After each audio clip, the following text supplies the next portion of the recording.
அனைவருக்கும் வணக்கம். தமிழ்ல இருந்து ஒரு 25 கொஸ்டின் இன்னைக்கு நம்ம பார்க்கலாம். டேஸ் நாளில் சுவடிகளை ஆற்றில் விட்டால் புண்ணியம் என்பது சாத்திரம். ஆடிப்பெருக்கு. காகிதத்தில் உருவங்கள் செய்யும் கலையை ஜப்பானியர் எவ்வாறு கூறுவர் அப்படின்னா ஓரிகாமி. என் நகரின் மையத்தில் குழந்தைகள் அமைதி நினைவாலயம் கட்டப்பட்டதுன்னா ஹீரோசிமா. எழுத்து டேஸை குறிக்கிறது. முதுகுக்கோடு டேஸை குறிக்கிறதுனா மனிதன் அம்புக்கூடு. தேசியம் காத்த செம்மல் என தேவரை புகழ்ந்தவர் யாருன்னா திருவிக்கா. தேவரின் சிறப்பு பெயர்களில் பொருந்தாதது எதுனா சண்டமாருதம். நேதாஜி மதுரைக்கு வந்த வருடம் எதுனா 1939.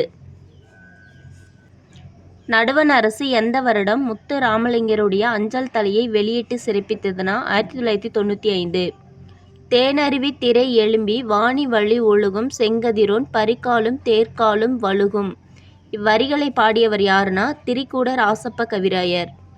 அழகிய சொக்கநாத புலவரோட காலம் 19ஆம் நூற்றாண்டு. ஒடுங்க காண்பது யோக்கியர் உள்ளம், வாட காண்பது மின்னார் மருங்கு, போட காண்பது பூமியில் வித்து, தேட காண்பது நல்லறம் கீர்த்தி. Answer A. உலக புத்தக நாள் ஏப்ரல் 23. யாருடைய பாடல்களை நச்சினார்க்கினியார் முதலிய நல்லுரை ஆசிரியர்கள் மேற்கோள்களாக கையாண்டுள்ளனர்? கூடலூர் கிள்ளார். நோய்க்கு மருந்து இலக்கியம் என கூறியவர்? மீனாட்சி சுந்தரனார். சொல்ல துடிக்குதடி மனசு என்ற நூலின் ஆசிரியர் பாலன். அறம் பெருகும் தமிழ் படித்தால் அகத்தில் ஒளி பெருகும் என கூறியவர் பெரும் சித்தனார். சிங்கங்களே எழுந்து வாருங்கள், நீங்கள் செம்மறி ஆடுகள் என்ற மயக்கத்தை உதறி தள்ளுங்கள் என கூறியவர் விவேகானந்தர். திரு செந்திற் கலம்பகம் நூலின் ஆசிரியர் யார்னா குமரகுருபர். அம்மானை என்பது டேஸ் விளையாடும் விளையாட்டுனா பெண்கள் விளையாடும் விளையாட்டு.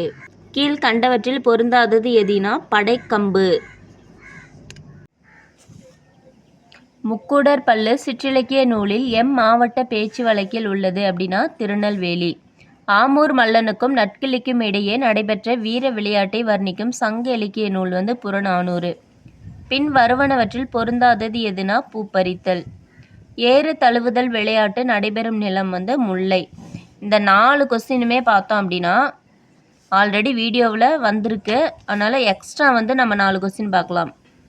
போப்பின் தலைமையினார் யாருன்னா ஹென்றி. போப் இந்தியா வந்து சேர பாய்மர கப்பலில் எத்தனை திங்கள் ஆயினா 8 திங்கள்.